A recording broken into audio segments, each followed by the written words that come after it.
Salut RD Congo Info, tout le monde est d'accord c'est bien, moi votre humble serviteur Grady Mouya Ibenge de la presse congolaise Bazu Wapi. Lelo vraiment Grady Mouya tango ayaka boebi ayaka toujours na marambo bien tango na yaka pesa la toujours na ba demande na bino o bino bosengaka yango nga na salaka. Alors mokola lobi to mona ki biso nyonso na YouTube na site ou bien na chaîne ya Grand Mopao boka ki loko ezali Petit Rossi on eza bongo hommage nzembo asaleli le Kourou Papa Wemba oyo tozolo ba isusu pe à son âme balobi matanga esilaka pa bapaya mais biso bana ndako matanga eza toujours to continuera toujours kolela Kourou o atika biso tozalaki na ye tout le temps. Alors lelo eloko nini Grady Mouya ko sala eza toujours de monde na bino o bosengaki ngai botuni ngai ndenge nini Koffi Olomide a signé kobimisa hommage ya Papa Wemba au moment où Total biso nyonso vive la musique et boyaki abimisa yango mais Koffi Olomide abimisi yango pe eloko ezoka musabiso abimisi yango kaka mukolo eza jour ya anniversaire ya Papa Wemba o Papa Wemba alingaki a fêter 67 ans na ye ezali jour oyo Koffi Olomide aye kobimisi la biso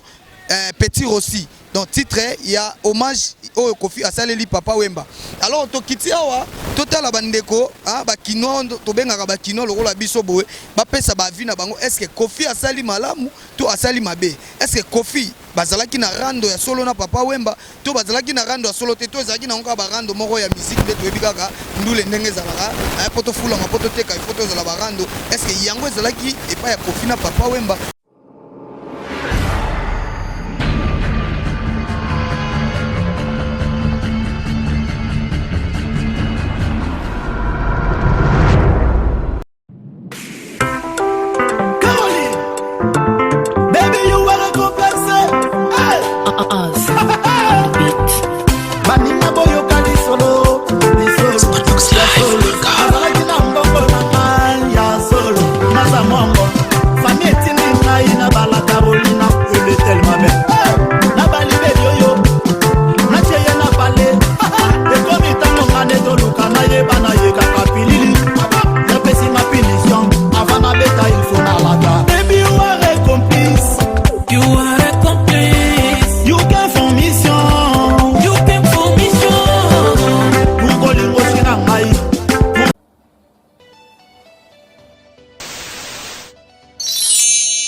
Les tontons, les tontines, bisous stoyebi que tous en aposa, tous en news, l'information yamboka. Que ce soit RD Congo Kinshasa, que ce soit Congo Brazzaville, to ezala Angola na Luanda, to linga to eba makamini ezali manamboka.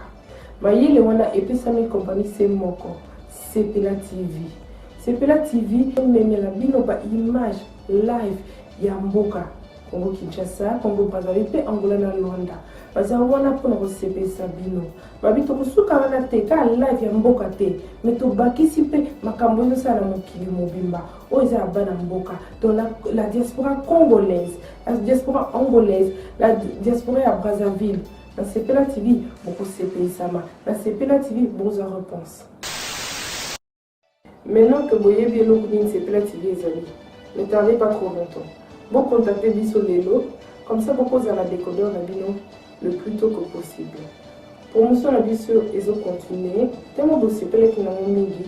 115 livres pour les décodeurs, plus 6 mois il y a Ophélie. Maman, c'est ça papa, papa, c'est ça maman, bana, c'est ça boti. Bosomba box na bino ya Sepela TV lelo na 115 livres na 6 mois gratuit abonnement. Du nouveau, dans Sepela TV, il y a Télé Congo, et Congo Brazzaville, et aussi Zimbo TV, il y a Angola. Donc, il y a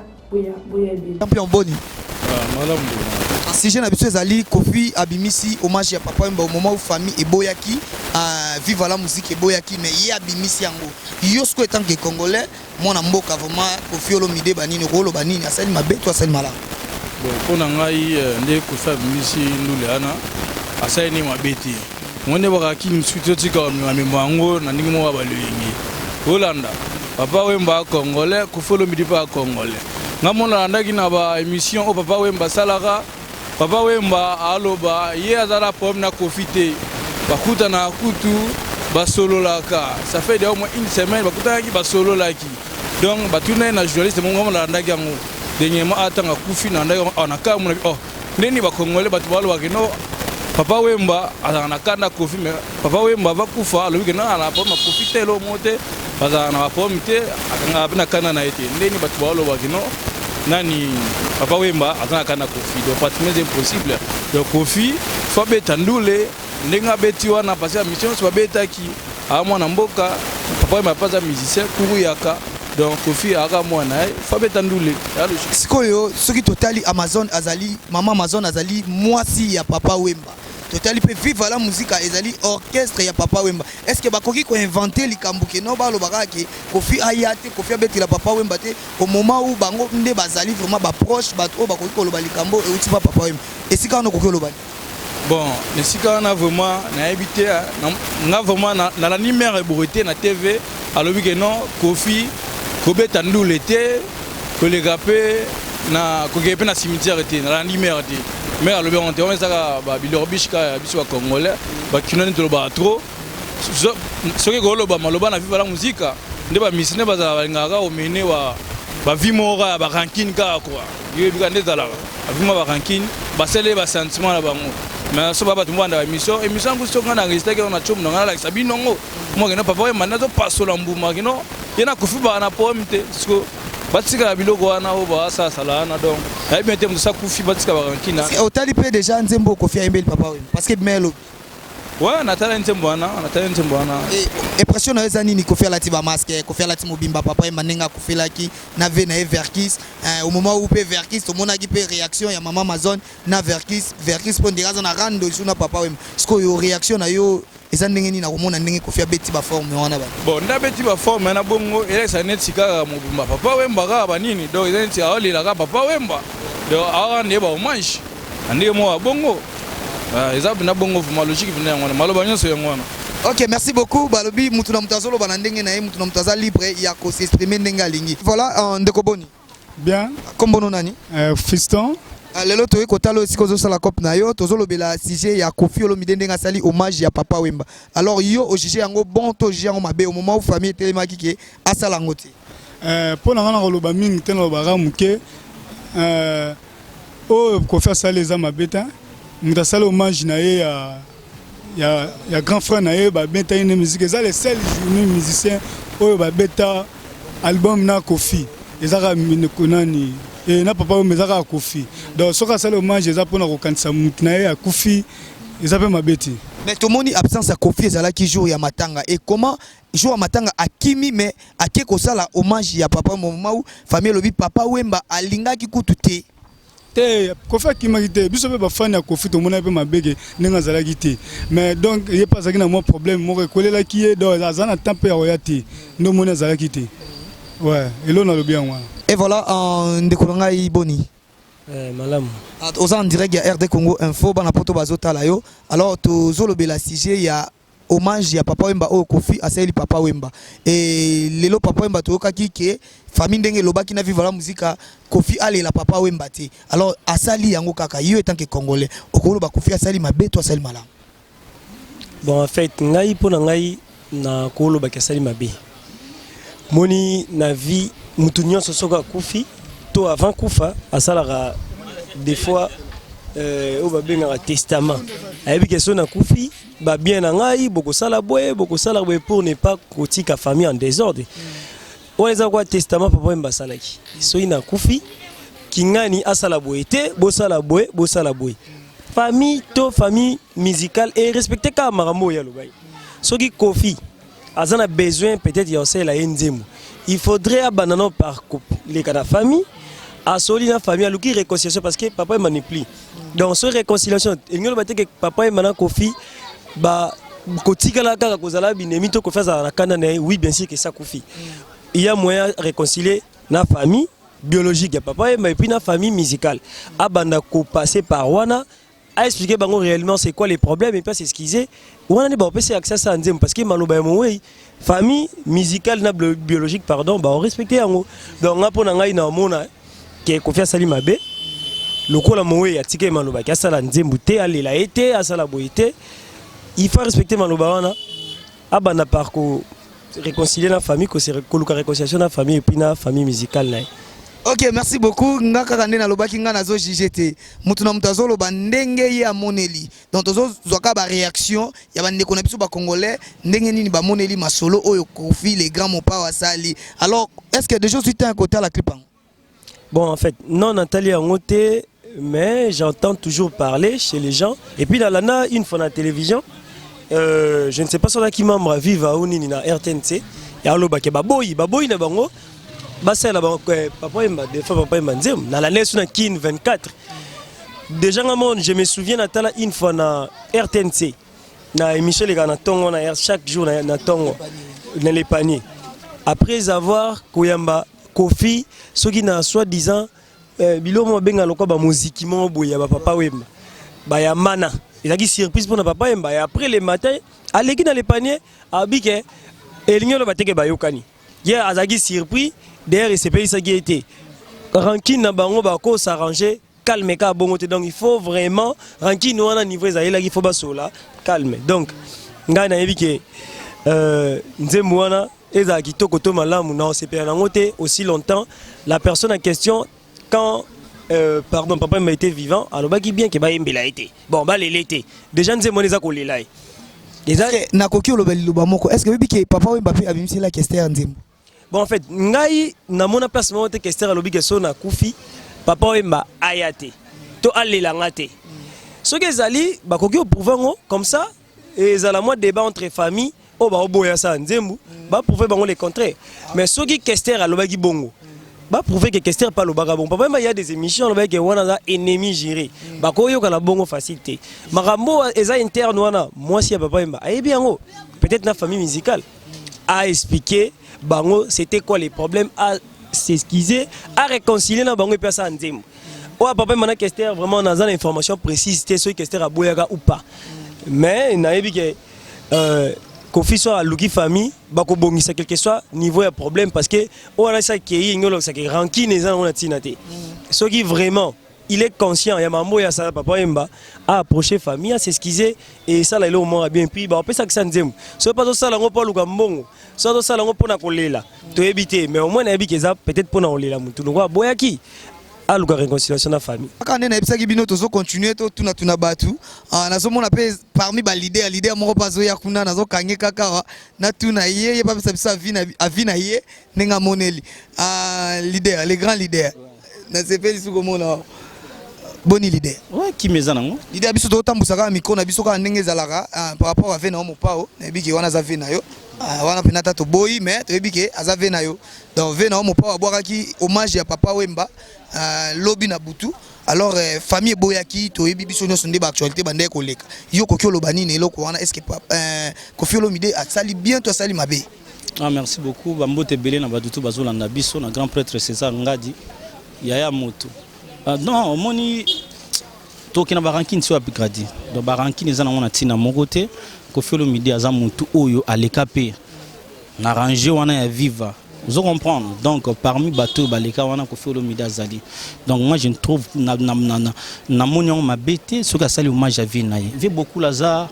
azaki ya mutu nyo surtout et surtout biso ba musique otobeta toujours landaka bakulutu wana et puis to tikali peka na bango wana babilo ko ba vie ba rankini wana toki na ngoti wapi pa na ngana trouver on normal et puis Kofi Olomide peut-être à se présenter qui na matanga te yé pas Kofi la ki papa tala kaka kozala na papa kozanga papa donc ils a blague iti donc ngana trouver on normal en tant que leader excusez ngai ne na kati moloba est-ce que okoki ko sala et loko neti Kofi Olomide asali hommage ya papa Wemba est-ce que sans permission ya famille étant que yo posa leader okoki sala et loko neti hommage ya papa Wemba sans permission ya famille? Bon au moni papa Wemba en dehors de la famille papa Wemba c'est un artiste congolais on comprend papa Wemba c'est un artiste congolais donc même na Côte d'Ivoire ba rosala pour hommage papa Wemba ce que pour nani biso ba congolais entre biso toujours lingana ka te pour nani ils ont coûté nini so Kofi Olomide a un papa so kinga na un papa je suis obligé fona les kawana et cette musique à papa c'est pas ça famille na yemo musique à papa mais qui peut juste peu kaka pona ba congolais mais ils ont qui Afrique mobimba et preuve en est les lor Kofi tala niveau honneur au Afrique mobimba dans le monde entier va pèser papa et les lor ceux qui congolais nasali hommage papa Wemba soki nga nasali hommage papa Wemba mais na moni place mabe wana te vraiment na moni place mabe te mère Amazon aza maman na biso donc côté wana meka c'est-à-dire ça déjà likamsi so donc mai c'est sopani déjà donc besoin ba rancune te soki peut-être papa Mbazaki na ba makam o alobaki oui mutu toi kana ba problème na zaka na malamu ni azaka pena mabe na mais ça na ngona importance mon côté vous comprenez non ils ont une importance tous les laviers ndenge tous les liviers biso tout les liviers donc à sa vie aza irona biso quand même to pese ba valeur o esengi donc mère c'est leader aux 8 ans à côté la paix nzembo wana petit aussi. Bon, en tout cas, nandinga mabete non azuite yoyebi, nazaki en plein bas tournage nanga na sinzemo orange secret yango rien à dire, yango ekangi donc rien à dire. Nazaki non bas tournage nangai, nazaki vraiment basé tournage non tant ko landango te, mais le wana trop média, donc talango c'est pas un problème, non talango. Et na kati ya clip wana nga nazo confirmer que Nave Verkis aza na kati. Alors ce qui totalika na click wana OV Verkis tout mona biso nyonso nde masolo lekaki mais V Verkis na kati balati ba masque Koffi Olomide mobimba papa Wemba babilamba wana ngelo bani ba masque ba mobimba ne papa Wemba kufelaki leader etant que yo leader ezalaka secret wana ezalaka nini kosala ba biloko bongo. Bon merci beaucoup moni Koffi Olomide c'est papa Wemba. Vous comprenez? Koffi Olomide c'est papa Wemba. Toboya rangoti ya musu mawa o ngano tozana ngombe pona papa Wemba ta musu pe ya Koffi Olomide ko le gabiso ozo comprendre toute la rara tigi mutu aza mabe mutu azabu nani o Koffi Olomide abomele mama na to abomele tata na hein tout ba pe o maka mususu ya babilo mo kaka ya ba miki ata ndenge ngana mona ka lelo ve na biso Félix wasi qu'on a PC mbote place azali ba rankina ba Koffi Olomide na comment tu vois c'est bizarre ya kama musique il fait suka kana musique mais suma ka musique tout le monde mango na ba vie privée na ba biso eza père moko bien te so Koffi Olomide ala tiango eza pona hommage à vie na ye bo comprendre émotion azanango o comprendre nga na yemba papa Wemba te mais Koffi Olomide uta papa Wemba Koffi Olomide pesa papa Wemba banzembo o comprendre donc azaki pe vie na ye basa yebisanga sikoyo hein wake up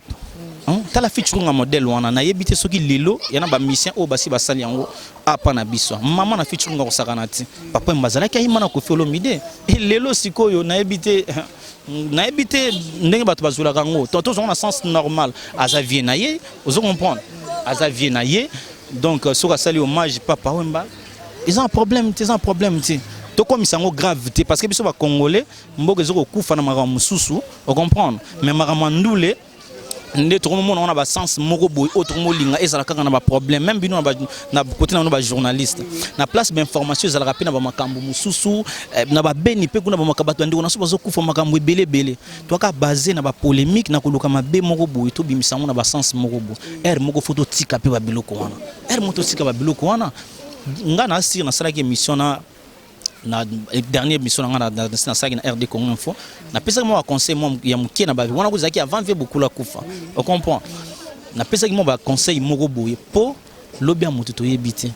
eza sengote ke kingani boazu problème mususu eko tala muninga te eza plaisir te papa Félix waze kwa kufi Koffi Olomide yeti oui bon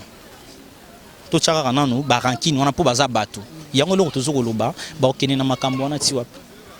gradi ba okena ngoti wapi eza ntina moko te baba kuluto biso tozolanda bango éducation nini c'est-à-dire eloko nini oyo bango bazo tikela biso ba tikela biso musique parce que biso na musique tozo copier neti ngai musique na ngai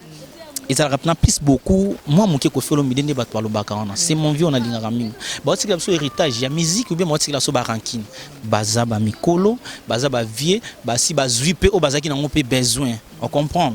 moi ba biloko miki wana PR moko batika na sens wana merci beaucoup leader pour comprendre que interview na biso soki te to ketina ba leader to zui fleury wana fleury boto na yebi ke bino so boyebi ozomo na clip déjà orange ingénieur Kelito soit à 2 personnes balobi orange secret eza déjà tina kata RD Congo Info merci beaucoup leader to continuer to soit à 2 personnes et puis to si ça to conclure ben interview na biso ya mokola lelo na yesu na cyber balobi cyber ande na rosala musala mo informatique ndenge zalaka na solo pe na bandeko ba pesa pe avis na bon parce que bango bazaka na internet nyonso na bandi ki déjà batala ki clip wana ya petit aussi et ba pesa biso mo ba avis na bango ndeko nanga boni bonjour papa lelo to yé par rapport à CJ Oyo Koffi Olomide abimiseli biso petit aussi ezali hommage ya Papa Wemba. Alors famille eboyaki Koffi Olomide asala hommage à Papa Wemba. Mais Koffi abimisi yango kaka. Siko yo omoni yango ndenge nini? Bon, pour l'angaï, bon, je trouve ça vraiment bête parce que Koffi azalaki pire petit à Papa Wemba. Si tu habites landa ba ranking ba blo mususu donc biso to ko kende libanda parce que bango banda ki ko yoka na bango d'autre part. Banda ko yoka na bango d'autre part donc pour l'angaï namoni elo moko ya mabe ezawana te ke ndenge Koffi asaleli Papa Wemba nzembo ya hommage. Mais yo po que Koffi na Papa Wemba bando yo kanate. Certainement Papa Wemba na Koffi bando yo kanate pour venir que Papa Wemba utatika malobake ne bembe na ye Koffi mona nate. Mais rien n'empêche que malgré ça Koffi a rendre hommage à Papa Wemba. Donc à cause na ba souvenir oyo banda na vivre la musique ti bakabwana Koffi azana ba souvenir o peut-être biso to yebite. Donc to juger en haute bandenge moko boy famille za famille mais biso to tika pe Koffi to pese chance ça parce que obi ke bazalaki misat Koffi Papa Wemba Kester mais ce que tu tika na Koffi yo moko donc eza mabete ceux qui asaleli Papa Wemba nzembo ya hommage. OK, toujours continuer na habité est-ce que vous êtes à côté la chanson on a déjà? Oui, na tali on déjà on a internet. Alors kota lande Koffi alati na vie na Everkis balati ba masque balati mobimba ya Papa Wemba ninga kufaki nango habillement on lobelioni. Bon pour nga habillement peut-être ça souvenir oyo Koffi alinga tika nango peut-être na vie na ye na reste à vie na ye pour na image ya Papa Wemba pa na ye. Donc mais d'autre part na moni on eza pena bien parce que moni mutu so akufi atanje mbo o akufi la ki wana surtout zo Congo souvent ba nostalgie wana et ça la biso passe mais plus wana ninga ko condamner moi mukie fallait pas la telamba wana fallait la takara donc noir mais Papa Wemba tanga sela ki keste nzembo alataki noir do ezaki signe ya matanga fallait payer pas la takara noir do ezala symbole mo pour la matanga. OK, merci beaucoup. Nabandi ke tokoki ozwabino tamulaite bana poto bo sepeli ndenge gradimu ya ayaka toujours na makambo ya kitoko ndenge bino mo boloba mama milinze mbana Londres ngolo barake gradimu ya yo mwana oyo nzambo ndire tango abota ka chaka déjà na micro pemeni pour ebaka ko sala musalo na pesi merci na grand porte César Ngadi ndenge azopesa nga ba opportunité Glody Kumanzamba Norvège na asir oyoki ndenge batnyo so balobi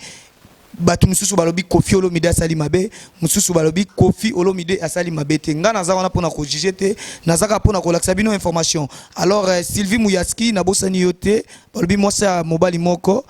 Sylvie Mouyaski mwasa mobali moko na bosani yote te Kadiomo na Jean Focas na bosani te Mami Fomba iso na iso Tati Dollar yope na ko bosano jamais biso na biso Mami Fomba toza ilongo nani lisusu je qui est na sima caméra yokutu na ko bosano te po yondo changer ba image na sima caméra Glody comme on a boaki yo déjà nani lisusu kabaka bangu chikuna les champions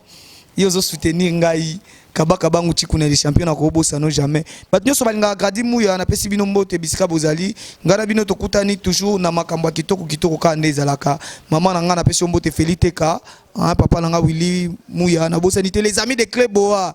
les amis de Cleboa président na bango Joli Bongele Quai d'Orsay na bosani yote nani lisusu base belé na pesi bino mbote ya ebele ngana bino tokutani à la prochaine merci.